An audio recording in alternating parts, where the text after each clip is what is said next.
कायन घेऊया I7 page number 119. I7.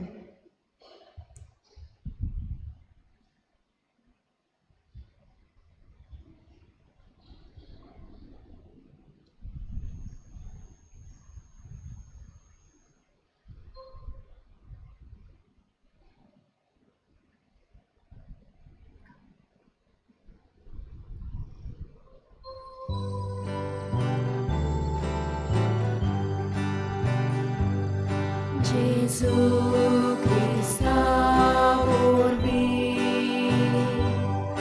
ekațat miasowe, da pasul și socli, adami paga, devak santu Korak nas lovis vas, Jesus zorli ma fi, soglia carni shanti. Jesu Christa vorbi,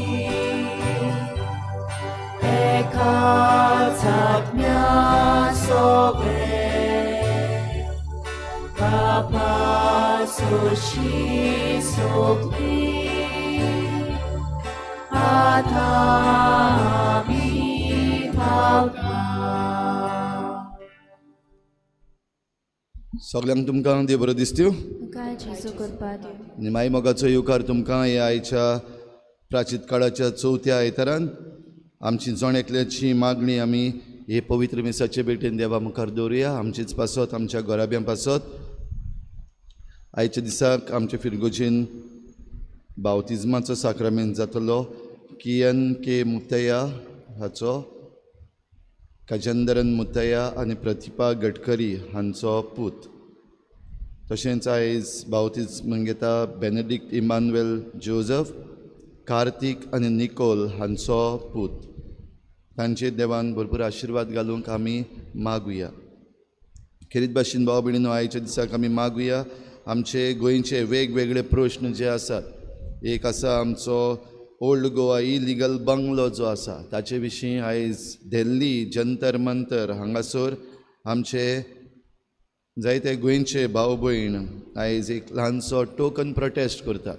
खेरीत भाशेन ही मॅसेज दिल्लीक पावोवपाक मागुया आमच्या एक्टिविस्टां पासत वेगवेगळ्या धर्माचे सगळे गोंयकार जे आयज थंयसर 10 वाजता ते सांजेर 5 वाजता मेरेन जंतर मंतर हांगासर हो प्रोटेस्ट करतले. जो इलिगल बंगलो ओल्ड गोवा बांदलेलो आसा तो मोडून उडोवपाक आनी सगळें इलिगल जें गोंयांत जाता तें काबार करपाक. तशेंच मागुया डबल ट्रॅकिंगाचो इशू जो चलता ताचे विशीं जंय आरोसी आनी वेलसांव आनी त्या वाठाराचे लोक झुजत आसात आनी एके भाशेन तांकां सगळ्यांनी सोडलेले कशें जाल्यात, तर सगळ्या गोंयकारांनी बीन उठूंक आनी आमची जे प्रशासन आसा तांणी आपले दोळे उगडूंक तांचे पासत आमी मागुया.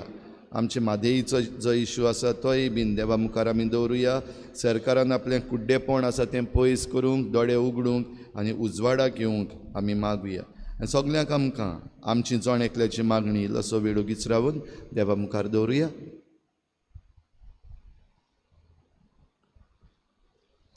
बापाचे आनी पुताचे आनी पवित्र आत्म्याचे नांवी आमच्या सोम्या जेजू क्रिस्ताची कृपा, बापाचो मोग आनी पवित्र आत्म्याचो एक वोट तुमचे सवे आसूं.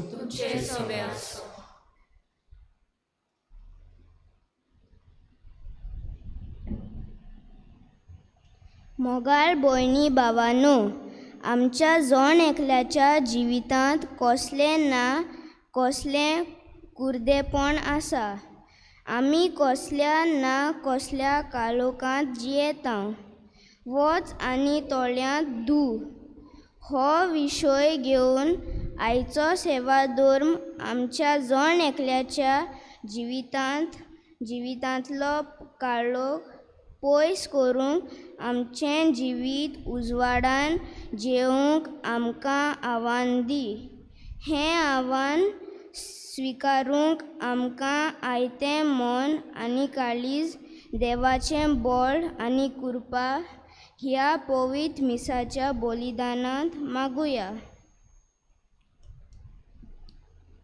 प्रिच्या भाव भयणीनो, कुड्डेपण कितें तें आमकां घडये सगल्यांक आमी कुड्डी जावन खबर ना, भो करून आमचें दोळ्यांचें कुड्डेपण. पूण जण एकल्यान आमी काळोख कितें तें जाणाव, भो करून रातीक लायट वेता तेन्ना कितें घडटा आमकां खबर आसा. इल्लीशी झलक कुड्डेपणाची आमी पळयल्या. तशेंच आमचें जिवीत जेन्ना काळोखान भरलेलें आसा, कुड्डेपणान भरलेलें आसा, तेन्ना आमी देवाक कुडलीं आनी मनशाक कुडलीं कशे भाशेन पयस उरता ताचोय आमकां सगल्यांक अणभव आसतलोच. तर आयचे मिसाचे भेटेन सुरवातेकूच देवाचे काकलुतीक आमी उलो मारुया. सोम्या जेजू, संदान संस्कारान वांटो घेवचे आदीं आमच्या पातकांचो उगडास करूंक, पातकाची दूख धरूंक आनी पातोक परतून आदारची नात म्हूण निच्यो घेवंक आमी चुकल्या. आमकां बोगोस. सोम्या काकुतकोर, सोम्या काकुतकोर. क्रिस्ता जेजू, मिसाचे भेटेन तुका शेवून आमचें जिवीत तुजे भाशेन उजवाडीत करूंक आमच्यो कोरन्यो उजवाडाच्यो जावंक नात. आमकां बोगोस. क्रिस्ता काकुतकोर, क्रिस्ता काकुतकोर. सोम्या जेजू, कुटुंबान आनी समुदायान एकामेकाक बोगसून मोगान आनी एकवटान जिवंक आमी चुकल्या. आमकां बोगोस. सोम्या काकुतकोर, सोम्या काकुतकोर. सूर पदवीदार देव आमची काकूत करूं, आमची पातकां बोगसून आमकां सासणाच्या जिविताक पावूं. आमेन. प्रार्थुया. आयची मिसाची मांडावळ आमची फिरगोजीची तरणाटीं करतात. ह्या आमच्या तरणाट्यांचेर देवान भरपूर आशिर्वाद घालूंक सगळे तरेच्या कुड्डेपणांतले हे आमच्या तरणाट्यांक वाटाव आनी तांचें जिवीत उजवाडीत करूंक तांचेय पासत करीत भाशेन मागुया. काकलुतसारा देवा, पातकाच्या काळोखांतलीं आमकां भायर काडच्याक आनी तुज्या दिव्य जिविताच्या उजवाडान आमकां व्हरच्याक तुज्या पुताक तुवें संवसाराचो उजवाड कसो पाठयलोय. ताच्या अमोलीक रोगतान आमचीं पातकां धुवून काड आनी ताच्या अजापून पुनर्जिवनपणान आमकां नव्या जिविताच्या उजवाडाक पावय म्हूण मागता. आमच्या सोम्या तुज्या पुता जेजू क्रिस्ता वरवीं तो खरो देव तुजे सवें पवित्र आत्मेच्या एकपणान जियेता आनी राजवट चलयता देवा, सासणाच्या सासणाक.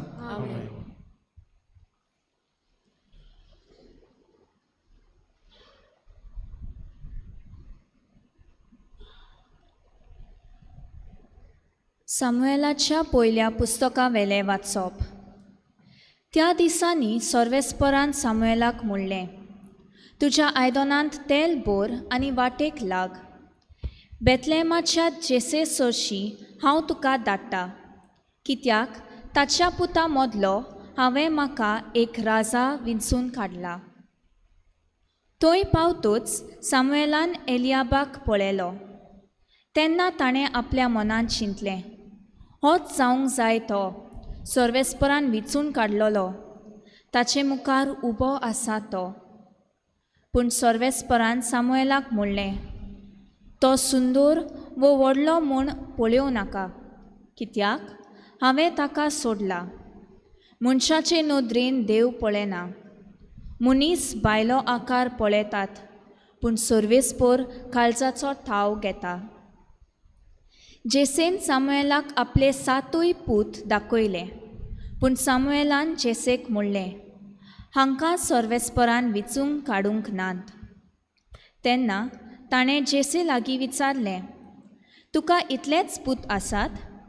ताणें जबाब दिलो, आनीक एकलो आसा म्हाका, सगळ्याहून ल्हान. तो शेळ्यांक राखूंक गेला. सामुएलान तेन्ना जेसेक म्हणलें, ताका आपोवंक धाड. तो येसोर आमी जेवंक बसचें न्हय. जेसेन ताका आपोवंक धाडलो. तो मजूर कुडीचो, सोबीत तोळ्यांचो, सुंदर रुपाचो भुरगो आसलो. सर्वेस्परान म्हणलें, ये ताका माग, होच तो हांवें विचून काडलोलो. तेन्ना सामुएलान आपले तेलाचें आयदन घेतलें आनी ताच्या भावाच्या दोळ्या मुखार दाविदाक मागलो. देवाचें उतर हें: आमचो जबाब गायन करून जातलो. परमेश्वर म्हाका चोरयता, कांयच म्हाका उणें ना जालां.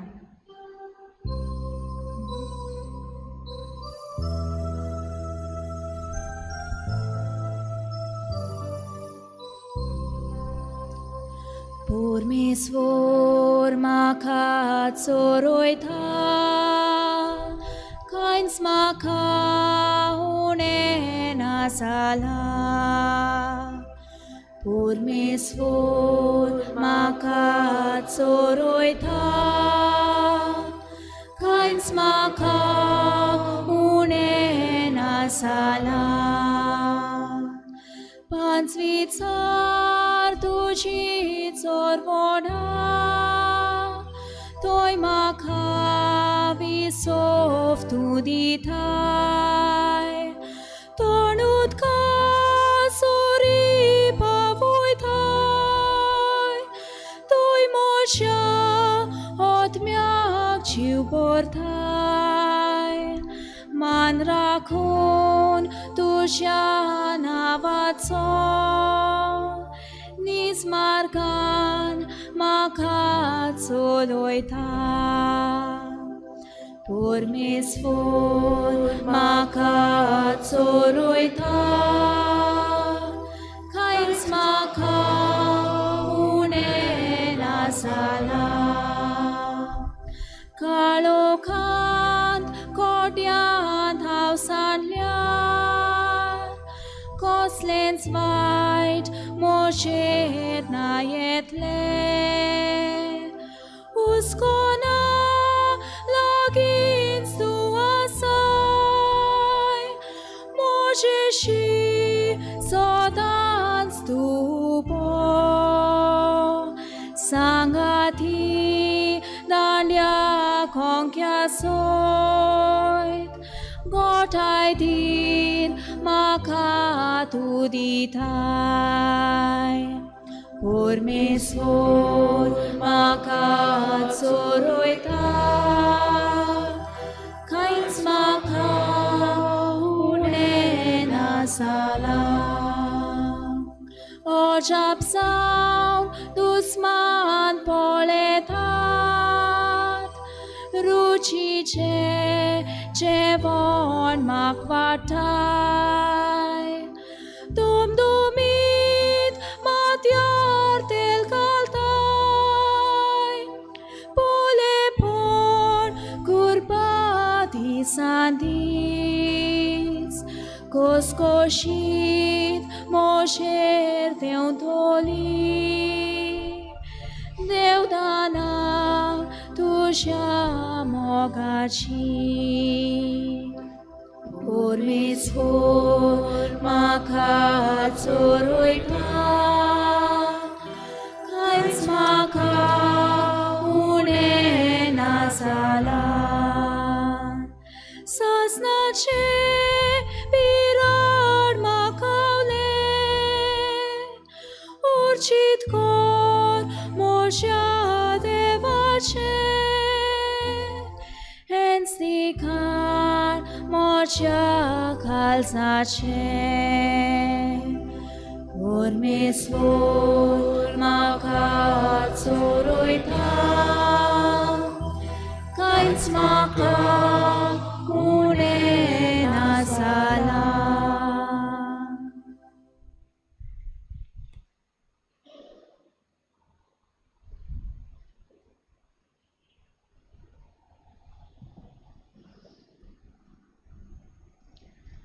बागेवन पावलून एफेसकारांक बरयलेलें चिटी वेले वाचप. भावा भयणीनो, एका काळार तुमी कालोखांत आसल्यात, पूण आतां सोम्याच्या एकवटांत तुमी उजवाडांत आसात. तर उजवाडाचीं भुरगीं कशीं जियेयात. खरेंच उजवाडाचें फळ सगल्या बरेपणान, प्रमाणीकपणान आनी सोतान दिश्टी पडटा. सोम्याक कितें मानता तें ओळखून घेयात. आनी कालोखाची होलकी कर्तुत्वां करतल्या कडेन संबंद दवरूं नाकात, परतें तांचें पातक तांकां दाखोवन दियात. हीं गुपीत कामां करतात तांची खबर पर्यान करूंक लॉस दिसता. पूण कितेंय उजवाडाक हाडल्यार तें कितें तें सारकें कळोन येता आनी कसलीय वस्त उजवाडाक हाडटूच ती आपुणूच उजवाड जाता.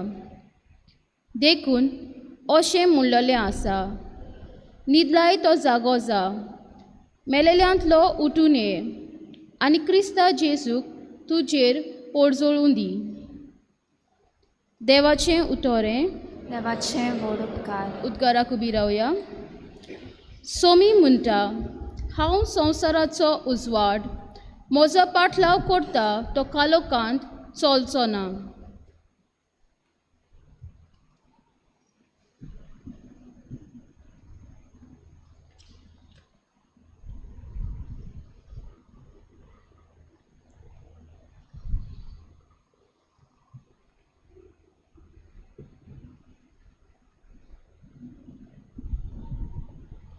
भाव भयणीनो, आयचें शुभ वर्तमान मातशें लांब आसा. बरे भाशेन चीत दिवन पासियेंस काडून आमी हें आयकुया. सुर्विसपूर तुमचे सवे आसूं. तुमचे सवे आसूं. जुवां पोरमणे जेजू क्रिस्ताचें शुभ वर्तमान. महिमा तुका सोम्या. आपले वाटेन वेताना जेजून एका जल्माच्या कुड्ड्याक देखलो आनी ताच्या शिसांनी ताचे कडेन विचारलें, गुरुजी, कोणाच्या पातकाक लागून हो मनीस कुड्डो जल्मलो? ताच्याच वो ताच्या आवय बापायच्या पातकाक लागून? जेजून जबाब दिलो, ह्या मनशान वो ताच्या आवय बापायन पातक केलें म्हूण न्हय, पूण देवाचीं कर्तुत्वां ताचे उद्देशी परगट जावची म्हूण तो असो जल्मलो. दिसाचो उजवाड आसतना म्हाका पाठयला ताचीं कामां हांवें करूंक जाय. रात येता तेन्ना कोणाच्यान वावर करूंक जायना. हांव संवसारांत आसोसर हांव संवसाराचो उजवाड. अशें उलयतना ताणें जमनीर लुती उडयली, लुतयेन माती कालयली आनी कालयलोली माती कुड्ड्याच्या दोळ्यांक काडली आनी ताका म्हणलें, वच आनी सिलोमाचे तळयेन धूव. सिलोम म्हणजे धाडलोलो. कुड्ड्यान वचून धुलें आनी ताका नदर आयली. मागीर तो परतून आयलो. ताचे शेजार सामारी आनी जाणी ताका आदीं भीक मागतना पळयलोलो ती म्हणूंक लागलीं, भीक मागूंक बसतालो तो हो न्हय? कोण कोण म्हणटालीं, होच तो. दुसरी म्हणटालीं, जावं नजो, पूण तो ताचे भाशेन दिसता. ताणें म्हणलें, हांवूच तो. ताणें ताका विचारलें, तुजे दोळे कशे उगडले? ताणें जबाब दिलो, जेजू नांवाच्या मनशान माती कालोवन म्हज्या दोळ्यांक काडली आनी म्हाका म्हणलें, सिलोम तळयेन वचून धू. हांवें धुलें आनी म्हाका नदर आयली. ताणें ताका म्हणलें, तो खंय आसा? ताणें जाप दिली, हांव नकळो. आदीं कुड्डो आसलेल्याक ताणें फारिजेवांशी हाडलो. जेजून माती कालोवन ताचे दोळे उगडले तो दीस शनवार आसलो. ताका नदर कशी आयली काय म्हूण फारिजेवांनी नव्यान विचारलें आनी ताणें तांकां म्हणलें, ताणें कालयलोली माती म्हज्या दोळ्यांक काडली, हांवें धुलें आनी आतां म्हाका दिसती पडटा. फारिजेवांतल्या कांय जाणांनी म्हणलें, हो मनीस देवाचो न्हय, तो शनवार पाळिना. पूण दुसऱ्यांनी म्हणलें, पातकी मनीस असल्यो खुणां कश्यो करूंक शकत? तांचे मदें वेगवेगळीं मतां जालीं. देखून आनीक एक पावट कुड्ड्या मनशाक तांणी म्हणलें, तुजे दोळे उगडल्यात, ताचे विशीं तूं कितें म्हणटाय? ताणें सांगलें, तो एक प्रवादी.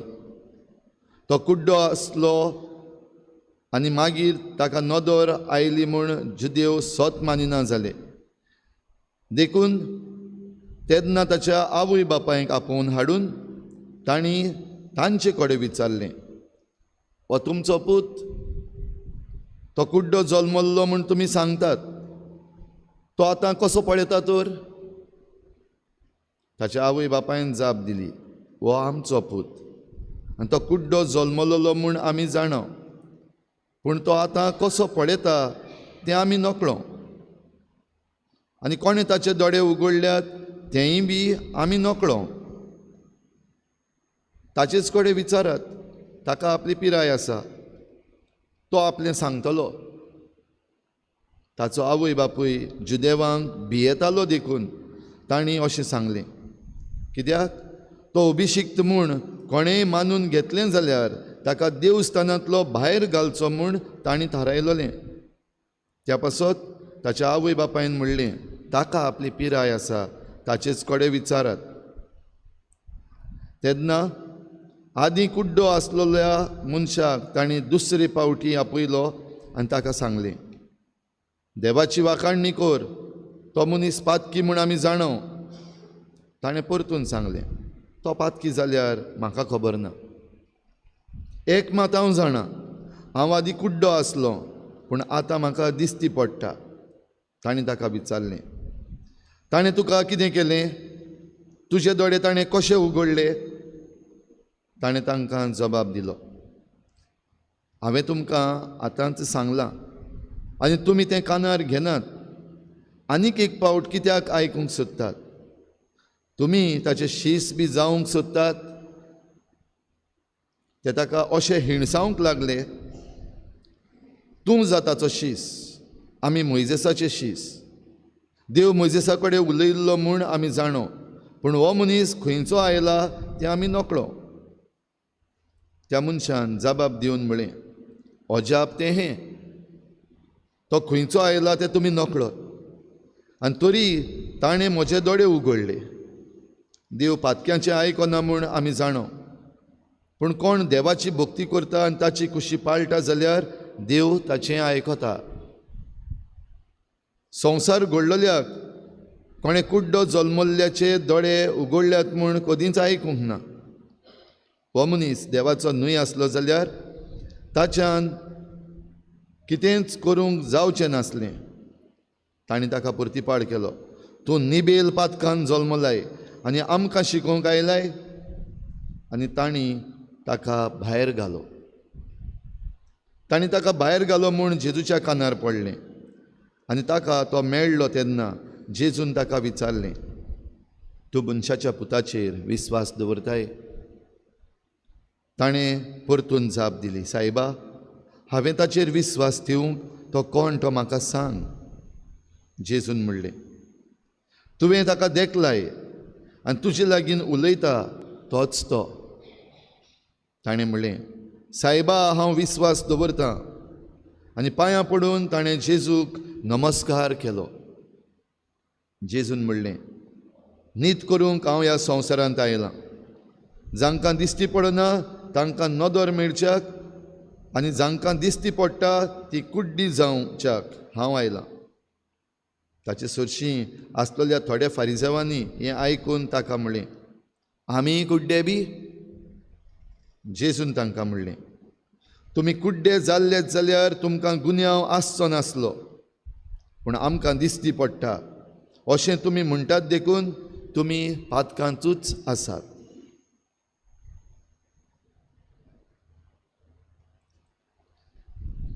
जेजू क्रिस्ताचें शुभ वर्तमान हें Wakanika Krista.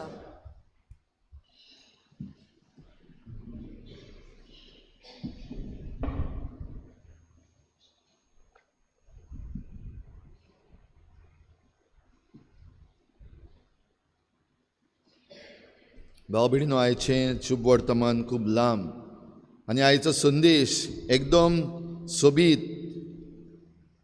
वच आनी तळयेन दू हो आयचो विशय आनी आमी आयकलां सुरवातेक तावन कुड्डेपणा विशीं.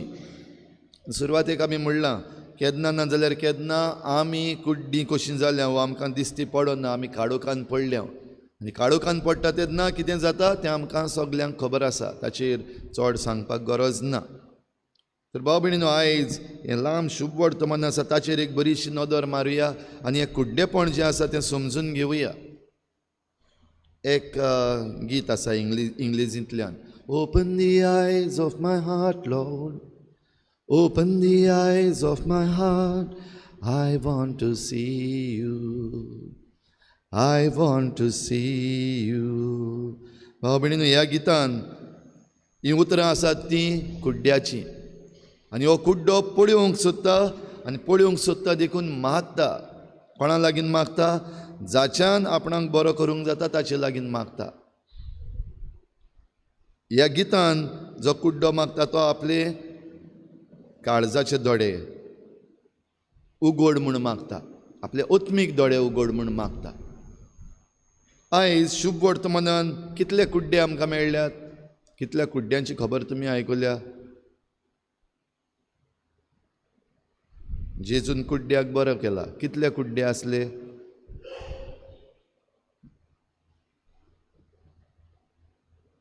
कोण म्हणटाय अशें, कोण म्हणटाय अशें, कोण म्हणटाय अशें. ओके, एक कुड्डो जाच्या दोळ्यांक जेजून लुती उडोवन माती कालोयली आनी कालोयल्ली माती ताच्या दोळ्याक लायिल्ली आनी दोळ्यांची इस्त फिजिकल सायट दिल्ली तो एकलो. ताचे बरोबर आनीक दुसरे कुड्डे शुभ वर्तमानान आयज आमकां दिसती पडटा अशें दिसता म्हाका.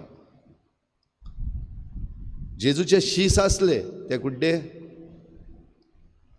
जेजूचे शीस नेणारपणाच्या कुड्डेपणान आसात हें आमकां दिसती पडटा. कित्याक जेन्ना हो कुड्डो जेजू लागीं मागता आनी जेजून ताचेर नदर घाली तेन्ना तांचो प्रश्न, जेजू ते कोणाच्या पातकाक लागून कुड्डो जाला तो? ताच्याच पातकाक लागून? जल्माचो कुड्डो ताचेंच पातक जावपाक जायना. तरी पूण हे शीस ताचे लागीं विचारता, वो ताच्या आवय बापायच्या कुड्डेपणाक लागून? नेणारपणाचें कुड्डेपण शिसांचेर आसा. मागीर दुसरे आसात मुखार फारिजेव आसात ते. हे फारिजेव आसात तांणी जायते फावटी आयकलां जेजूची खबर, जेजूची ओचोरियाय तांणी आयकल्यान. जेजून मिलाग्री केल्यात जावं सोनवारा दिसाक आनी दुसऱ्या दिसाक त्योय तांकां खबर आसा. आनी जेजू आपूण देवाचो पूत म्हणटा हेंय तांणी आयकलां. पूण खेरीत भाशेन पवित्र पुस्तकांत बरयल्लें आसतनाय तांणी तें वाचलां आसतनाय भावार्थाचें कुड्डेपण ह्या फारिजेवांचेर आयिल्लें आसा. आनी ह्या भावार्थाक ते कशेच जागे जायना. जेजू अभिषेक, जेजू देवाचो पूत संवसारांत आयला तो होच हें मानून घेवंक तांणी आपणाचेंच मन घट्ट केलां आनी आपणाचें काळीज कुड्डें केलां. ह्या पासत तांकांय दिसती पडना. कुड्ड्याची आवय बापूय आसात तीं आसात. कुड्ड्याची आवय बापूय आसात तांकां ह्या फारिजेवांनी आपोवन हाडलीं आनी तांचे कडेन विचारलें, जल्मान कुड्डो आसलो न्हू तो तुमचो पूत न्हू? आनी आवय बापायन म्हणलां, ओय तो आमचो पूत मानून घेतलें. ओय तो जल्मान तावन कुड्डो, पूण आतां ताका कोणें बरो केला, ताका इस्त कोणें दिली ती आमकां खबर ना. आमी नकळो. ती नकळो जावची ना, कित्याक पुतान सांगलां तें घडये तांच्यान म्हणूंक जातलें. पूण पवित्र पुस्तक जुवांवाच्या शुभ वर्तमानान आमकां सरळ सांगून दिता ह्या आवय बापायन. कित्याक म्हणलें आमी नकळो? कित्याक तीं ह्या जुदेवांक भियेतालीं आनी भियेतालीं देखून जें कितें सोत आसलें तें तांणी सांगूंक ना. जाबाब सोंपो, आमकां खबर ना, वी डोंट नो. आनी आमकां खबर ना म्हणटा तेन्ना दुसरोय भाग तांणी म्हणला, ताका दिसती पडटा ताका विचारात. आतां ताका आपली पिराय आसा, तो भुरगो ना. दुसरो भाग आसा तो सारको आसा तांचो. पूण पयलो भाग आमी नकळो म्हणटा ती ही भिरांतीच्या कुड्डेपणाक सांपडलेलीं ह्या कुड्ड्याची आवय बापूय. तशेंच आनीक थोडोसो लोक आसा, तांणी ताका विचारलेलें, तांच्यान मानून घेवपाक जाय नासलें. वच न्हू तो जो कुड्डो भीक मागतालो? जाल्यार थोड्यांनी म्हणलें वय वच तो. आतां कसो पळयता? जाल्यार थोड्यांनी म्हणलें ना तो न्हू तो, ताचेच भाशेन दुसरो ट्विन्स आसतलो, जवळो आसतलो, ताचेच भाशेन दिसता तो. तांचेंय कुड्डेपण. जेजू जें कितें कोत्ता तें जाणा आसतनाय आनी ताच्यो चुकी काडपाक, कित्याक सोनवारा दिसाक ताणें ह्या कुड्ड्याक बरो केल्लो देखून आतां ताचेर झगडटात ते कोणाक कंप्लेन करपाक जाय, ताका सोदूंक भोंवतात, धरूंक भोंवतात ते फारिजेव जुदेव आसत ते. जाल्यार हे जुदेव लोक ह्या फारिजेवांशी ताका व्हरतात. सोनवारा दिसा ताका बरो केला चवकशी करपाक. तांचेरूय हें असलें कुड्डेपण आयलां पदवेचें. कित्याक हे फारिजेव जे आसात तांच्या हातान पदवी आसा. भाव भयणीनो, हेंच जरी तर आयज आमी आमच्या जिविताक लायलें जाल्यार हातूंतल्यान आयज आमच्यान जायतें काडपाक जाता, समजून घेवपाक आमचेर कसलें कुड्डेपण आयिल्लें आसा. आमी हांगा आसा ती कोण कुड्डी न्हू. दिसती पडटा तुमकां कितले बोटां आसात? कितलीं आहा? 5. सारकें.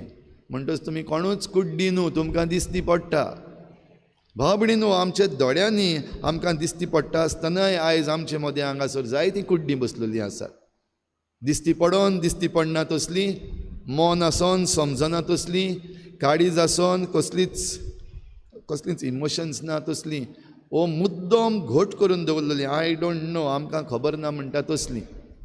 ह्या दिसांनी एक इन्सिडेंट जो घडटा आमच्या गोंयांत, आरोसी कॉपेल जें आसा थंयसर डबल ट्रॅकिंगा विशीं तुमी सगळीं जाणा आसतलीं. जायते तरेचें कुड्डेपण. आनी हें कुड्डेपण कित्याक? कोण पदवेक लागून कुड्डो जाला, कोण भिरांतीक लागून कुड्डो जाला, कोण हांव खंयचे पार्टीन आसा ताका लागून कुड्डो जाला. जाणा आसतलेच नको आसलेले भाशेन करतात. इतलें की गांवचो MLA पासून वचून म्हणटा मेक रिप्रेजेंटेशन, म्हाका रिप्रेजेंटेशन धाडात. तुमकां कितें जाय कितें नको नाका हें हांव जाणा जावपाक सोदतां आनी मागीर हांव एक्शन घेतलों. कुड्डेपण कोत्ता. जेन्ना लोकान ताका रिप्रेजेंटेशन केल्लीं आसात तीं आजून उगडून जें कितें हाच्या दुसऱ्या वाचपान म्हणलां उठ न्हिदलाय जाल्यार जागो जा, हें जागृताय आजून घेना. नको आसलेल्या भाशेन करता, खबर नासलेल्या भाशेन करता. म्हणटच मुद्दम कुड्डेपण घेतलां.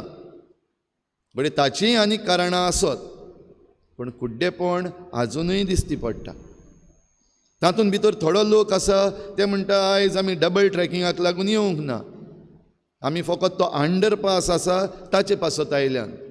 इतलो लोक इतले दीस झुजता, बोवाळ मारता, तेन्ना हे थोडे लोक येवंकूच नात. आनी आतां MLA बराबर येवन म्हणटात आमी अंडरपासाक लागून आयल्यान, डबल ट्रॅकिंगाचेर उलयनाका. तातूंत भितर प्रश्नूय बी तांकां विचारलेले आसात. थंयच्या गांवच्या लोकांनी आपल्या MLAक विचारलें तूं डबल ट्रॅकिंगा विशीं कितें म्हणटा.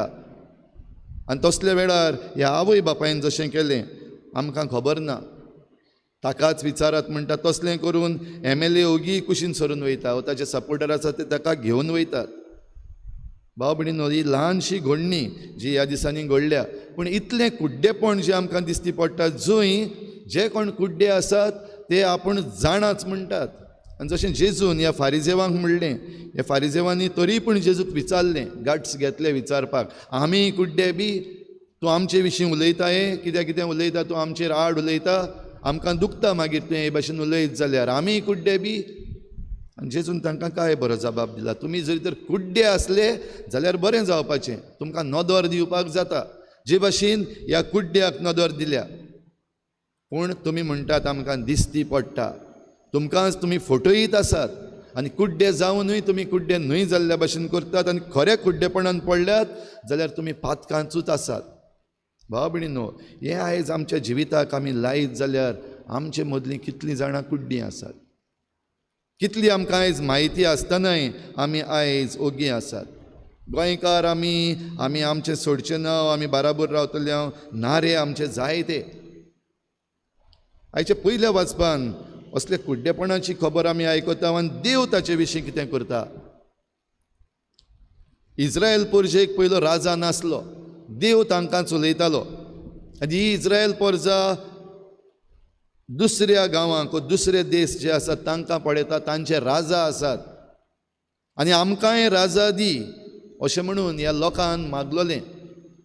आनी सामुएलान तांकां देवाचो संदेश करीत भाशेन दिल्लो, पळय देव तुमचो राजा, आनी तुमी जरी तर मनशाक कोणाकूय राजा करीत जाल्यार तो तुमची जमीन व्हरतलो, तो तुमच्या बायलांक चेडवांक आपल्यो दासी करून दवरतलो, आपल्या म्हालांत तांकां व्हरतलो आपल्यो दासी करूंक. तो तुमकां सकल चीट दितलो, आपणाक जाय तें करतलो. आनी तरी पूण ह्या लोकांन मागलेलें आमकां राजा जाय. निबोर मनाची जाल्ली परजा. कित्याक आमकां जें दिश्टी पडटा भोंवतणी तें आमकांय जाय. पूण भितरलें ओत्मीक कुड्डेपणान भितर सरलीं आनी देव जो तांचो खरो राजा आसलो ताका कुशीन काडून उडयलो. आनी देव आमचो काय बरो आयकता ह्या लोकांचें आनी ह्या लोकांक ताणें राजा दिलो. पयलो राजा, इस्रायलाचो पयलो राजा कोण? सावलू. सावलूक देवान जेन्ना विचून काडलो राजा जावपाक तेन्ना तो वायट मनीस म्हणून विचून काडूंक ना, बरो मनीस.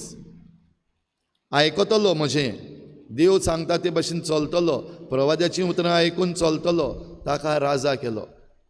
हे भाशेन आमी बीन जेन्ना राजा विचून काडटा आमचे, भो करून आमचे आमदार आसात आनी आमचे इलेक्टेड मेंबर्स आसात, बरे मनीस म्हूण आमी तांकां विचून काडटा. आमकां आदार करतलो, आमकां पावतलो, मेजॉरिटी मेळ्ळो, जिखलो. पूण सावलूच्या हातांत जशी जशी पदवी आयली तशेंच आपसवार्थीपण ताचे भितर सरलें, व्हडपण ताचे भितर सरलें आनी व्हडपणाचें कुड्डेपण, आपसवार्थीपणाचें कुड्डेपण ताचे भितर रिगलें. दिसती पडना आतां. देव दिसती पडना आनी देवाचो संदेशकार सामेलूय दिसती पडना. ह्या पासत सामेलाचेंय आयकप ना, देवाचेंय आयकप ना. आपणाक जाय तें करूंक लागलो. आनी आपणाक जाय तें म्हणटा तेन्ना पातक, वायट, जें कितें सारकें ना तें करपाक लागलो. आनी असल्याक जे देव भायर उडयता, रिजेक्टेड, सावलू राजाक देव रिजेक्ट करता. आनी सामेलाक ताणें सांगलें, देवान सांगलें, चल वच आनी जेसेच्या पुता मदलो एक राजा मागून काड. सावलू राजा कसो तसोच आसलो, मरूंक ना. तो मेल्लो जाल्यार दुसरो राजा काडटा जाल्यार हें समजूंक जाता. पूण हांगासर सावलू मरूंक ना, जिवोच आसा आनी जिवोच आसतना देव ताका काडून भायर उडयता. कित्याक? कुड्डेपणान भितर सरलो. व्हडपणाचें कुड्डेपण, आपसवार्थीपणाचें कुड्डेपण आनी आपले पदवेचें कुड्डेपण, ताका देव भायर उडयता आनीक दाविदाक विचून काडटा. भाव भयणीनो, दावीद राजा कसो विचून काडलो तेन्ना जे आपले नदरेन सामेलान पडयल्लें त्या प्रमाणे तो समजूंक सोदतालो, होच घडी राजा, ताचे पयले दुसरे पूत जे आसात तांकां. आनी देवान म्हणलें, ना, मनशाचे नदरेन हांव पडयना, पूण म्हजी नदर दुसरी. आनी हे नदरेन पडोवन हो जो सगळ्याहून धाकटो आसा, जो कडेन किरकोळ गोरवांक राखता, ताका देव राजा जावपाक विचून काडटा. भोव आदीं झुजाक वेचे पयलीं, गोलियताक मारचे पयलीं देवान ताका राजा म्हूण मागलो. भाव भयणीनो, आयज आमकांय देव विचून काडटा, जायत्या जाणांक विचून काडटा. आनी आमकां विचून काडटा तेन्ना आमकांय होच संदेश, भिवपाक नाका. कित्याक देव तुका जरी तर विचून काडटा जाल्यार देव तुजे वरवीं जें कितें करूंक जाय तें करतलोच. ह्या पासत बागेवन पावलू एफेसकारांक चीट बरोवन सांगता हेच्या दुसऱ्या वाचपान, तें आमकां समजूंक भोव गरजेचें. क्रिस्त जरी तर ह्या संवसारांत आयला आमचे पासत, जाल्यार आमकां काळोखांतलीं काडूंक आनी आमकां काळोखांतलीं काडून जरी तर ताणें उजवाडांत हाडल्यान जाल्यार आदीं आमी काळोखान आसलीं, वय आमी मानून घेता, आमी पातकाक लागून आदीं काळोखान आसलीं. पूण आतां तुमी उजवाडाचीं भुरगीं. आदीं जियेल्यात ते भाशेन जिये नाकात, पूण आतां जागृत जायात. आनी काय बरीं हीं उतरां आयज म्हणल्यात, उठ, जागो जा, न्हिदलाय तर उठ आनी जागो जा. भाव भयणीनो, ही जागृताय आयज आमकां गरजेची. आनी जरी तर आमी जागृत जायना जाल्यार आमी ह्याच कुड्डेपणान काबार जावपाक शकता. देखून उजवाडाचीं भुरगीं जावन आमी जियेतल्यो जाल्यार आमचे दोळे उगडून आमचे भोंवतणी जें कितें घडटा तें आमी पळोवंक समजूंक एकदम गरजेचें. तें पळोवन समजल्या उपरांत जें कितें आमी करपाक जाय, हें जें सगळें वायट आसा, जेजून म्हणलां हांव नीत करूंक आयलां. आयज नीत आसा आमचे भोंवतणी, आयज आमच्या राज्यांत नीत आसा, आयज आमच्या देशांत नीत आसा. आयज अनीत इतली वाडलेली आसा की जे कोण नीत सांबाळपाक आसात तेच पासून नीत सोदतात तांकां चिड्डावन उडयतात. आमचो पुलीस फोर्स, आमची होम मिनिस्ट्री पुलिसांक आपणाक जाय ते भाशेन वापरता. कोणूय जरी तर आपलो ताळो उबारता जाल्यार ताचो ताळो बंद करपाक सोदता आनी तो ताळो बंद करपाक ह्या पुलिसांक वापरता. जे खरेपणी आमकां राखपाक सांबाळपाक लोकां पासत आसात. पूण जायते पावटी ह्या वेगवेगळ्या कारणांक लागून हे आमचे पुलीस आसात ते, हे मिनिस्टर आसात तांचे बाउन्सर्स जाल्ले आसात. जायते पावटी हे कॉर्पोरेट्स आसात आनी आपणाक जाय ते भशेन आमचे गोंयचें निसंटन करतात, तांचे बाउन्सर कशे जाल्ले आसात, लोकांचेर आड वेतात, कुड्डेपण आयिल्लें आसा. तर भाव भयणीनो, हें कुड्डेपण पयस जावंक आयच्या स्तोत्र गितान आमी उलो मारला, परमेश्वर म्हाका चोरयता, कांयच म्हाका उणें जावंक ना. आयचो आयतार ताका म्हणटात लेतारे संडे, खुशालकायेचो आयतार. सद्याक आमी आजून पासून प्राचीत काळान आसा आनी प्राचीत काळान हो चवथो आयतार जो आसा पवित्र सभा खुशालकायेचो आयतार म्हूण मनयता. म्हणजे जेजूच्या पुनर्जिवनपणान जी आमकां खुशालकाय जावपाची आसा ती आतांच जावन एक प्रॅक्टीस कशी, एक रिहर्सल कशी. तर आयज खुशाल कित्याक जेजू आमचें कुड्डेपण काडून आमकां काळोखांतलीं उजवाडाक हाडटा.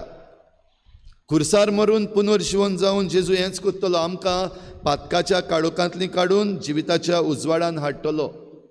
तर हें आदी फुडेंच ह्या आयच्या आयताराक आमी पळयता. हें सगळें पळयल्या उपरांत, समजल्या उपरांत भाव भयणीनो, आमी खंय आसा काय, कसल्या कुड्डेपणान आसा? आमी आमचे दोळे उगडूंक तयार आसा. आमी देवा लागीं काळजान तावन मागूंक तयार आसा, open the eyes of my heart Lord म्हूण. आनी जेजू लागीं जेन्ना मागलें तेन्ना ताणें ताका बरो केलो. आनी हो कुड्डो जो आतां पळोवंक लागलेलो तो 3 पावटी तरी सांगता आख्ख्यो डिटेल्स. कितें केलें, कितें आपली लुती ताणें मातयेन उडयली, ती कालयली, म्हज्या दोळ्यांक लायली आनी म्हाका सांगलें वच आनी सिलोमाचे तळयेन धू. ही आज्ञा जेजूची ह्या कुड्डेपणांतलो भायर सरूंक. आनी ही आज्ञा दिल्ली ती जरी तर ह्या कुड्ड्यान पाडूंक नासली जाल्यार घडये ताका नोदोर येवची नासली. आनी ह्या पासत ह्या कुड्ड्यान सांगलां, हांव गेलो, हांवें धुलें आनी आतां म्हाका दिश्टी पडटा. जरी तर ह्या कुड्ड्या भाशेन भाव भयणीनो आयज आमी उलो मारूंक सोदता, आमचें कुड्डेपण काडून उडय सायबा. तें कसलेंय कुड्डेपण जावं, दोळ्यांचें कुड्डेपण आमकां कोणाक ना, दिश्टी पडटा आमकां सगल्यांक. पूण जें ओत्मीक कुड्डेपण आमी घेतलेलें आसा, आमचींच पातकां उडकूंक आमी जें कुड्डेपण करता, हें कुड्डेपण काडून उडय म्हूण जरी तर आमी जेजू लागीं मागीत जाल्यार तो सांगता तें करपाक जाय. आनी पवित्र पुस्तकान आमकां देव सगळें सांगता. ह्या दिसांनी आमी कुमसाराक वेता जाल्यार कुमसारांतूय आमकां एडवायस मेळटा. देवाच्या उतराचेर नियाळ जाता तितलेय पावटी कितें करचें कितें ना करचें आमकां हो संदेश मेळटा. म्हणजे वच आनी तें तळयेन धू. आयज आमकां ही तळी म्हणल्यार आयज हें पुस्तक, पवित्र पुस्तक. पवित्र पुस्तकान वच आनी तुका धू, वाच आनी तें वाच, तें समजून घे आनी तुज्या जिविताक लाय, नोदोर येतली. आयज ही तळी म्हणल्यार आमकां पवित्र मिसाची भेट, हे संस्कार जे जातात. आनी दर संस्कारान, भोव पवित्र संस्कारान जेजू आमकां आजीर जाता. तातूंत आमकां धुवन काडपाक आमकां तो पाठयता. कसल्या मनान आमी मिसाक येता? मिसाक आयल्या उपरांत, हें देवाचें उतर आयकल्या उपरांत, घरा गेल्या उपरांत आमी हें कितलें आमच्या जिवितान घालपाक इल्लोसो तरी प्रयत्न करता हें कुड्डेपण काडून उडोवंक. आनी खेरीत तळी आमकां हो संदानाचो साक्रामेंत, कुमसाराचो साक्रामेंत. आतां येता त्या सुमानान आमचे फिरगोजेन कुमसारां आसतलीं जाल्यार कुमसाराच्या साक्रामेंतान जेन्ना आमी येता तेन्ना आमी आमकांच धुवंक. हेच भाशेन ताणें माती कालयली, म्हज्या दोळ्यांक लायली आनी म्हाका म्हणलें वच आनी धू. आनी धुयल्या उपरांत म्हाका आतां दिश्टी पडटा. भाव भयणीनो, ही दिश्ट आयल्या उपरांत निमणे सुवातेर नोदोर मारया ह्या कुड्ड्यान कितें केलें. हे दुसरे जे आसात ते सगळे जे कुड्डे न्हूय आसले ते कुड्डेपणां करतात. पूण जाल्यार हो मनीस जाका जेजून बरो केल्लो तो आपलें कुड्डेपण सोडटा. एकलोच उबो रावन ताणें म्हणलें, ओय हांव कुड्डो आसलो, हांवूच तो जो पयलो कुड्डो आसलो, भीक मागतालो आनी आतां दिश्टी पडटा तो हांवूच तो, भिवूंक ना सांगून. त्या उपरांत तेंय सांगूंक भिवूंक ना, कोणें बरो केला? जेजून बरो केला, हेंय सांगूंक भिवूंक ना. आनी जेन्ना जेजूचेर आड हे फारिजीव आनी धर्मशास्त्री उलयताले, लोक आड उलयतालो, तेन्ना तो एकलो उबो रावलो सांगपाक. जरी तर तो वायट मनीस आसलो, पातकी मनीस आसलो जाल्यार जें कितें ताणें म्हजे सवें केलां तें ताच्यान करूंक जायनासलें. असलें काम पातक्या मनशाच्यान करपाक जायना. तो देवाचो अभिशिक्त जावपाक जाय. जेजूक भेटो नासतना, जेजू लागीं उलयनासतना हें जें आपणा सवें जें कितें बरें केल्लें तें पळोवंक ताचे काळजाचेय दोळे, मनाचेय दोळे उगडले. जेन्ना जेजून ताचे कुडीचे दोळे उगडले तेन्ना, आनी तें उलोवंक एकलो जाल्यार आपली आवय बापूय आपणा बराबर नात, तीं भियेल्लीं आसात. हेंय जाणा जावन ह्या मनशान सांगलें, वय होच अभिशिक्त जावपाक जाय. आनी जेन्ना जेजूक मेळ्ळो आनी जेजू ताचे लागीं उलयलो तेन्ना जें कितें ताणें म्हणलें काळजांत तावन जी आशा आसली, open the eyes of my heart lord, I want to see you, हांव तुका पळोवंक सोदतां. जेजू जेन्ना कोरीपणी मेळ्ळो तेन्ना ताचे मुखार सरपटलो आनी ताका ताणें नमस्कार केलो, मानून घेतलो. वय सायबा, हांव मानून घेतां, हांव विस्वास दवरतां. भाव भयणीनो, आयज जेजू आमकां ह्या आल्ताराचेर नव्यान दिसती पडटा, आमच्या काळजान नव्यान येता. वेगवेगळ्यो घडण्यो ज्यो आमच्यो घडटात तातूंतूय आमकां हो जेजू मेळटा जाल्यार आयज ताका पळोवंक आनी ह्या मनशा भाशेन विस्वास दवरूंक आमी तयार जावया आनी आमचेंच अर्पण ह्या आल्ताराचेर करुया.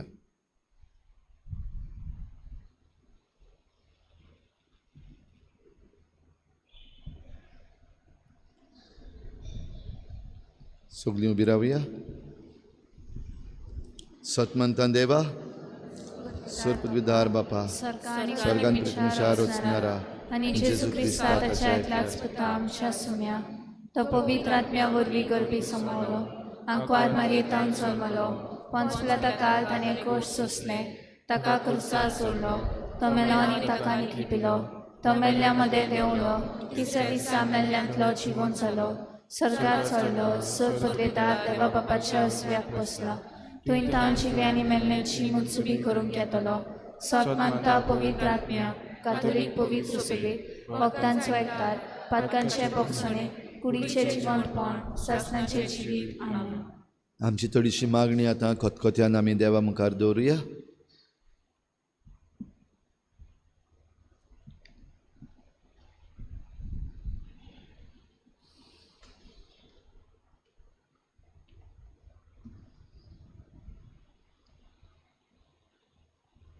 तेन्ना सामुल्यान आपल्या तेलाचे आयदन घेतले आनी ताच्या भावाच्या दोळ्यान मुखार दाविदाक मागलो. देवान मागलोल्या आमच्या धर्मीक फुडाऱ्यांनी ल्हानविकायेन देवाची आनी पोरजीची सेवा चाकरी करूंक तांकां बापाची कृपा मागुया.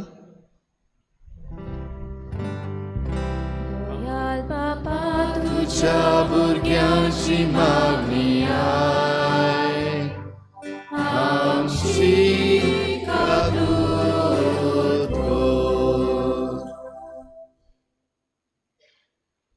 मनशाचे नोंदरेन देव पळयना. मनीस बायलो आकार पळयतात, पूण सोरेस्पोर काळजाचो थाव घेता. आमच्या देशाच्या फुडाऱ्यांनी देशाची आनी पोरजीची सेवा करूंक देवानूच आपणाक विचून काडला म्हूण वळखून घेवन पोरजीच्या बरेपणान पासोट वावरूंक तांकां बापाची कृपा मागुया. दयाळ बापा, तुझ्या भुरग्यांची मागणी आय, आमची काकूट कर.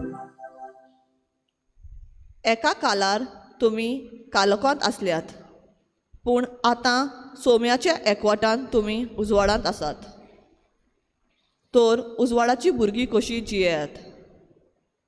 आमच्या जिवितांत आसलेलो सगळे तरेचे कुड्डेपणाचो कालोख आमी पयसुवान उजवाडाची भुरगीं कशीं जिवंक आमकां बापाचो उजवाड मागुया. दयाळ बापा, तुझ्या भुरग्यांची मागणी आय, आमची काकूट कर.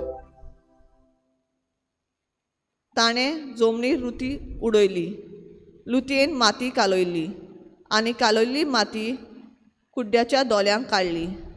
आनी ताका म्हटलें, वच आनी सिलोमाच्या तोल्यान धू. कुड्ड्यान वचून धुलें आनी ताका नदर आयली. संदान संस्कारांत आनी पवित्र मिसाचे भेटेंत आत्मीक तयारी करूंक बरे तरेन यांतो घेवन देवाची पेखोवणी आमकां फावो जावंक बापाची कृपा मागुया. बापा तुझ्या भुरग्यांची मागणी आय, आमची काकूट कर.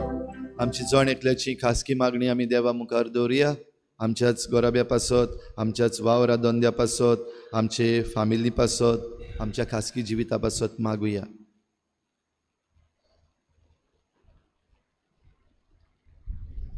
तशेंच खेरीत भाशेन मागुया आमच्या गोंयचे जे वेगवेगळे विशय आसात आनीक आमची पोरजां झुजता ह्या विशयां पासत. आयज जंतर मंतर दिल्ली हांगासर आमच्या ह्या इलिगल बोंगल्याचेर आड प्रोटेस्ट करतात त्या आमच्या गोंयकार एक्टिविस्टां पासत मागुया.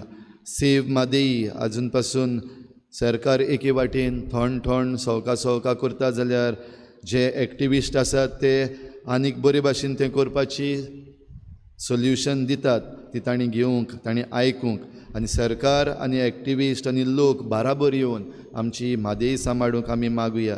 तशेंच डबल ट्रॅकिंगाचो वावर जो बेकायदेशीर चल्लेलो आसा, RVNL तो वावर फुडें व्हरत आसा आनी सरकार आपले कुड्डेपणान ओग्गी आसा तोंड बंद करून दोळे बंद करून आनी थोड्यो नाका जाल्ल्यो वस्तू सांगता तेन्ना हेय सगळे विशय देवान आपल्या हातान घेवंक आनी नीत फाव करूंक आमी मागुया.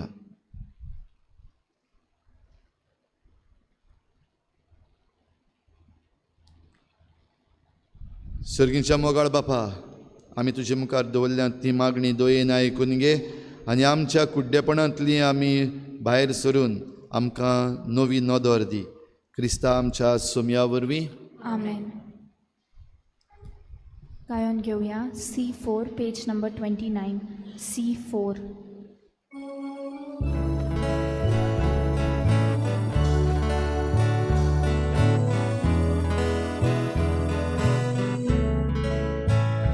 Przypadkadun haru i mol kalca duka opu Deva hari unchamode Sondan koru shakti kodu Deva hari unchamode Sondan koru shakti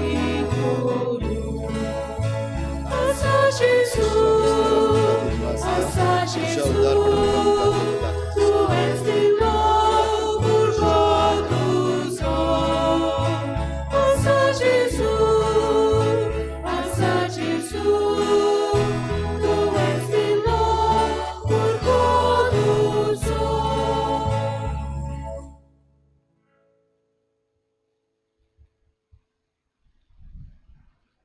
म्हज्या भावा भयणीनोय म्हज्यान तुमचें बलिदान सर पदवीदार देवा बापाक मानता तसलें जावं म्हूण मागात. हे तुमच्या हातांतलें बलिदान आपल्या मनाक आनी मोहिमेक आमच्या आनी आख्खे पवित्र शुभेच्छा लावाक सर्वेस्पोर मानून घेवं. काकलुत्सारा बापा, जेजूच्या कुडी रोगताच्या बलिदानान वांटो घेवंक आमी हांगा एकठांय जाल्या. पातकान जल्मल्ल्या आमकां ताच्या ओमोलीक रोगतान निर्मळ कर आनी ताच्या कोश्टा मरणा वरवीं नवे जिणेच्या मार्गार चलूंक आमकां कृपा दी. ह्या आमी मागता हांव तुज्या पुता जेजूचे नांवी. आमेन. सर्वेस्पोर तुमचे सवे आसूं. तुमचे सगळे आसूं. आमची काळजां उबारुया. आमी ती सर्वेस्पराताय उबारता. सर्वेस्पराक आमच्या देवाक दिनवासुया. होय अशें आमी करूंक फावो. सर्वेस्परा पवित्र बापा, सर पदवीदार आनी सासणाच्या देवा, सर्व काळी आनी सर्वताय आमी तुका दिनवासूंक फावो. हो कायदो नितीचो आनी आमच्या फायद्याचो. आमचे कुडीक आमी दडवण दितना ओगुणाचें तूं बळ मोडटाय. आमची मनां उंच उबारताय, वेगवेगळे सुगूण वाडयताय आनी क्रिस्ता आमच्या सोम्या वरवीं सासणाचें इनाम आमकां दिताय. त्याच जेजू उद्देशीन देवदूत आनी सर्गीचो सगलो दलबार तुजी थोर महिमा वाखाणटात. तांचे सांगाती आमचे येताळे मेळोवन आमी तुजी स्तुती गायता.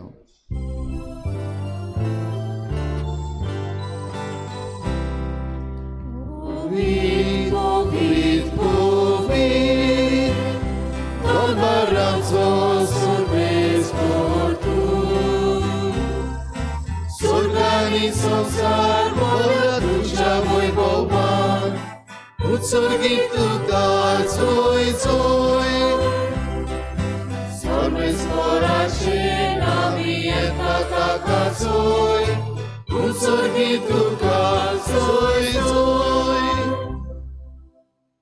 बापा खरोच तूं पवित्र तूं सगळ्या पवित्रपणाची झर तुज्या पवित्र आत्म्यांक धाडून ही देणी पवित्र कर म्हण आमी मागता जावं ती आमकां आमच्या सोम्या जेजू क्रिस्ताची कूड आनी रगत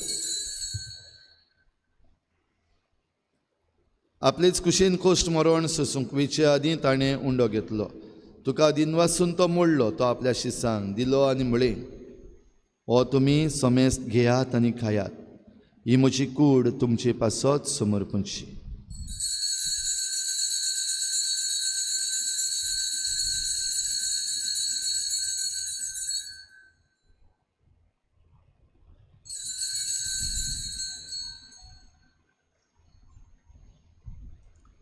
तेच परी जेवण जातच ताणें काल्स घेतली तुका नव्यान दिन वाचलो ती आपल्या शिसांक दिली आनी म्हळें तुमी समेस्त घेयात आनी हातलें पियेयात ही म्हज्या रोगताची काल्स नव्या आनी सासणीक कराराचें हें रगत पातकांचें बोगसणें मेळच्याक तुमचे पासत आनी समेस्त मनशां पासत तें वारवतलें हें म्हज्या उगडासाक करात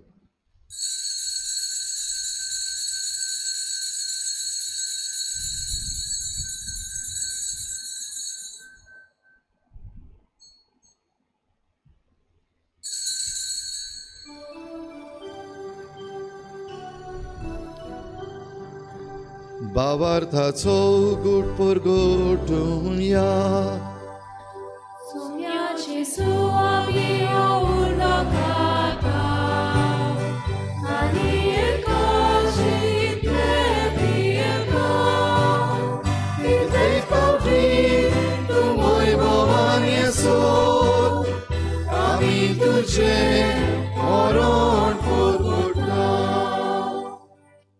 बापा जेजूच्या मरणाचो आनी पुनर्जीवनपणाचो आमी भक्तीपणी उगडास करता आनी हो जिविताचो उंडो आनी सोडवणेची काल्स तुका समर्पिता तुजे मुखार येवंक आनी तुजी सेवा करूंक आमकां फावो केलें देखून आमी तुका दिन वाचता आनी जेजूची कूड आनी रगत शेवतल्या आमा समेस्तांक पवित्र आत्म्या वरवीं एकठांय कर म्हूण आमी नम्रतायेन मागता सर्वेस्परा आख्खे प्रितुमीचेर विस्तारलोले तुजे पवित्र सभेचो उगडास कर आनी फ्रांसीस आमच्या बागेवन बापा फिलिप नेरी आमच्या गोवळी बापा आनी सगळे याज्ञिकी वर्गा बरोबर तिका प्रिती मोगांत वाडय पुनर्जीवनपणाचो भरवसो धरून मेल्यान त्या सगळ्या आमच्या बाबा भयणाची काकूत कर तांकां तुजे इश्टागतीन मेल्ल्या समेस्तांक तुजें परजळीत मुखामोळ पळोवंक फावो कर आमा समेस्तांची हे बेटेक आयज आजीर जालोल्या सगळ्या तुज्या भुरग्यांची दया कर म्हूण आमी मागता आंकवार मरे देवाचे माये सांगाती तुज्या पोती बागेवन जुजे बागेवन धर्मदता बागेवन जुजे वाज आनी बागेवन फ्रांसीस शावियर आनी सर्व काळी तुका मानवल्यान त्या सगळ्या भक्तां बरोबर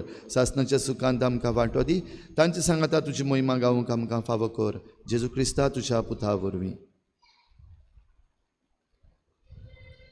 त्याच जेजू वरवीं त्याच जेजू सांगाता त्याच जेजू थंय पवित्र आत्मेच्या एकपणान सर पदवेदार बापा सर वंदन आनी वैभव तुका सासणाच्या सासना आमेन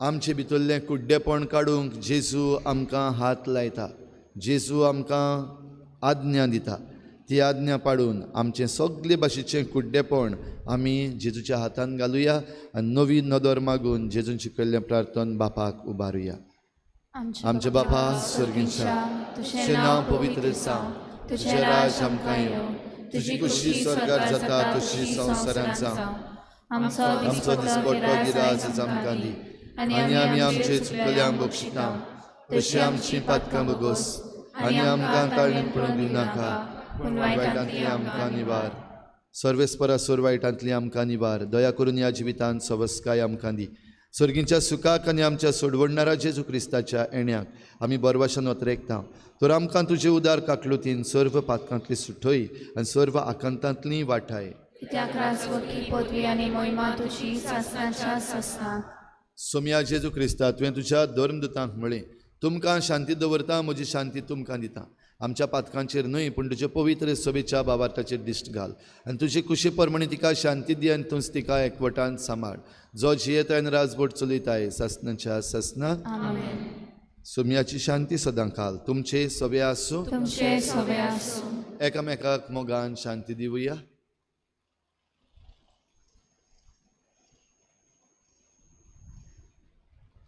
देवाचे शिले तू संवसाराचे पाप काडटले आमची काकूट कोर. देवाचे शिले तू संवसाराचे पाप काडटले आमची काकूट कोर. देवाचे शिले तू संवसाराचे पाप काडटले आमकां शांती दी.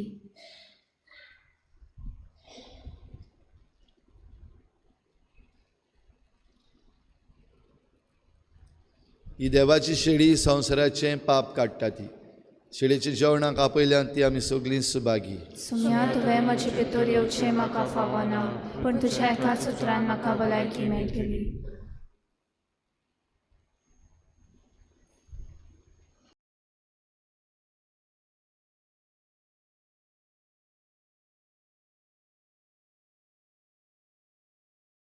आत्मिक कुमयाव खातीर मागणें.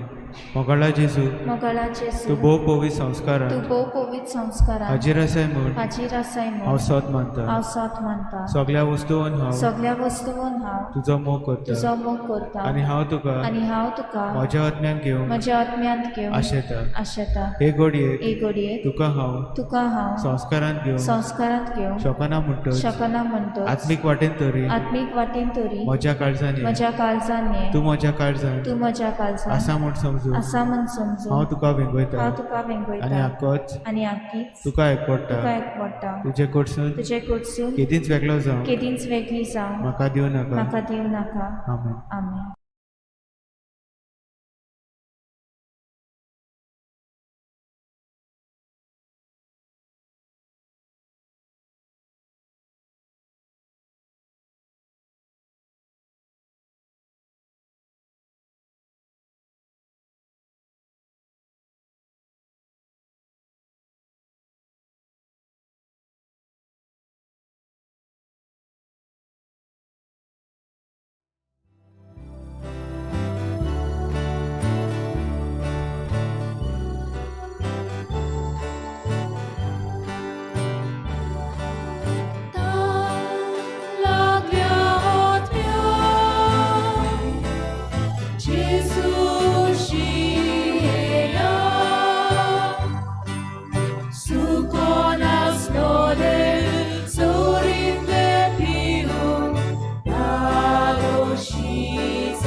तुझे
तुझेशी येता जेजू आमचेशी तू राव जेजू तू एकलोच आमचो विस्वास तू आमचो विस्वास तुझेशी येता जेजू आमचेशी तू राव जेजू तू एकलोच आमचो विस्वास तू आमचो विस्वास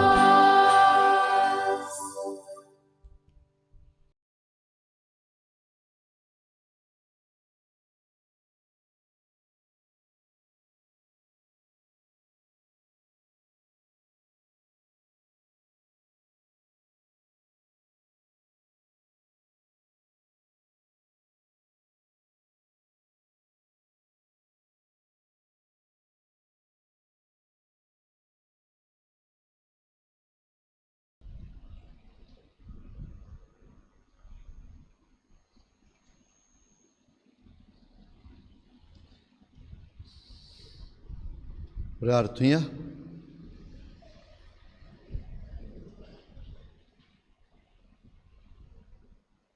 सर्वेस्परा सासनीक उजवाडाच्या देवा, ह्या संवसारान जल्मतल्या सर्व मनशांचेर तुजो उजवाड तूं फांकयताय. तुजे कृपेच्या परजळान आमची काळजां उजवाडाय. तुजे मोहिमेक फावो आनी तुका मानता तेंच आमच्या मनान घाल आनी खऱ्या काळजान तुजो मोग करूंक आमकां कृपा दी. ही आमी मागता जेजू क्रिस्ता आमच्या सोमया वरवीं. आमेन. अशें बसुया.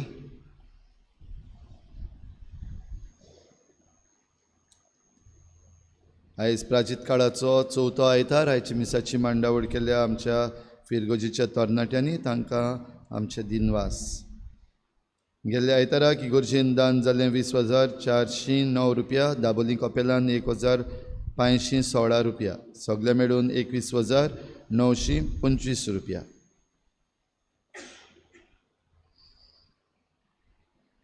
फुडल्या आयतारा विशीं आनी ह्या सुमना विशीं मातशी चोत्राय दवरुया. हें सुमान जें आमकां येता तें आमचे फिरगोजेक करीत भाशेन प्राचीत काळान आमचो रेतीर करपाचें सुमान जातलें. करीत भाशेन ह्या आख्या सुमानान मागुया आमी एकामेका पासत. आमकां हो प्राचीत काळ एक सदांची बेस्ती चालती सुवय न्हू, पूण खेरीत आशिर्वादाचो काळ जावपाक आनी ह्या सुमानान आमी फावो तितलो भार घेवंक आमकां कृपा मागुया. 22 तारखेर आमच्या फिरगोजेन कुमसाराचो साक्रामेंत जातलो. आमचे डिनरीचे यादनीक आमचे पासत कुमसार आमकां करूंक येतले. सांजे 4:30 वाजता ते 7 वाजता सगल्यांनी वेळार येवचें. आनीक आमची तयारी पयली सुवातेर 22 तारखेर येवचे पयलीं आमची तयारी ह्या कुमसाराक बरे भाशेन करची. 22 तारखेर सांताक्रूज कपेलान दाबोलीं 4 ते 8 वाजता रेतीर जातलो. दाबोलीच्या लोकांक कुमसारां ह्या रेतीरानूच जातलीं. 24 तारखेर 25 तारखेर आनी 26 तारखेर 3 दीस आमचे फिरगोजेचो रेतीर. पयल्या दिसाक आमकां आदार करूंक band of priest an evening with Jesus हो घडून हाडलेलो आसा. पॅन्डमीक जावचे पयलीं आमी आमचे फिरगोजेन band of priest evening with Jesus घडून हाडचे आसले. सगळी तयारी जाल्ली आनी मागीर लॉकडावन जाल्लो. उगडास आहा जाल्यार तुमकां बँड ऑफ प्रिस्ट येवपाचें आसा म्हणल्यार 2 दीस आहा म्हणल्यार लॉकडावन जालो. आमचो कार्यक्रम कॅन्सील जालो. जाल्यार आतां हो सोयेक घेवया. तुमकां ते बराबर तुमचीं कोणूय घरचीं येवपाक सोदता जाल्यार तांच्यांनी येवपाक जाता. ओपन टू ऑल, ताका टिकेट ना. पूण आमच्या रेतीराचो हो पयलो दीस सांजेर 7:30 वाजता सुरू जातलो. शुक्राराचे पयलीं 5:30 वाजता खुर्साची वाट आनी मिसाची भेट जातली. 7:30 वाजता ते 10 वाजता an evening with Jesus with band of priest.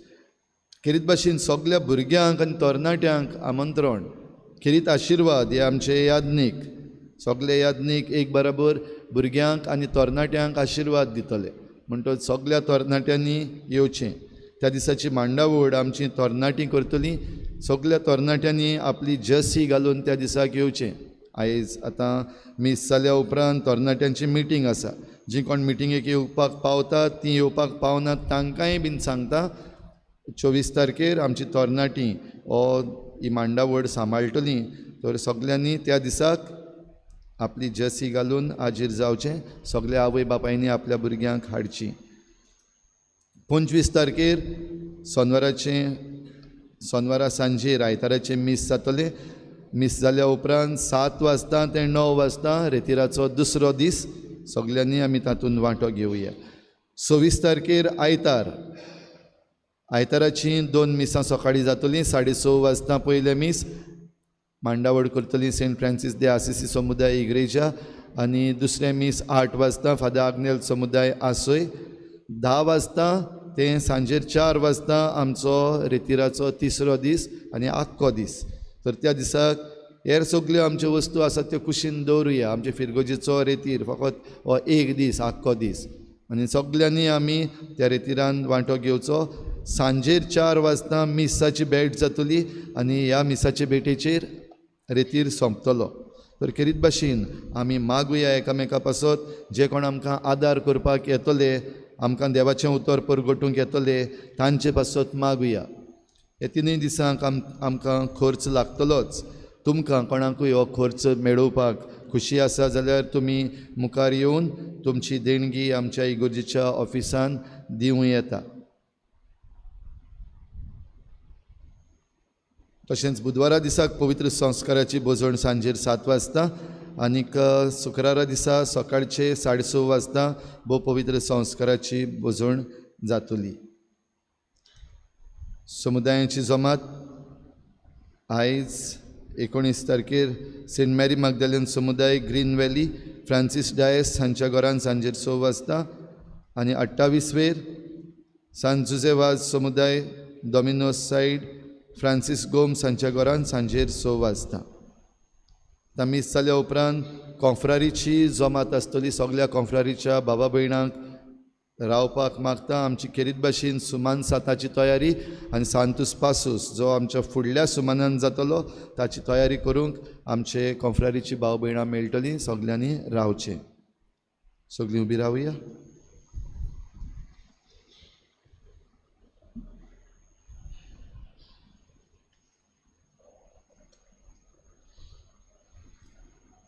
सर्वेस्पोर तुमचे सवे आसूं. तुमचे सवे आसूं.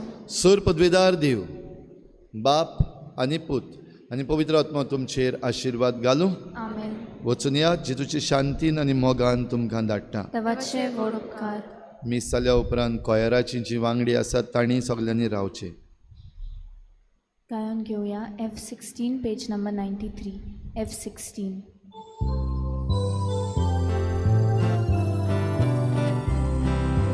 मिसाची भेट आतां सोंपली. क्रिस्ता शांती कोराचो सोर्गी करपा आमचेर देवली देवा करता आतां दिवया. देवा करता आतां दिवया. सोर्गी जेवणां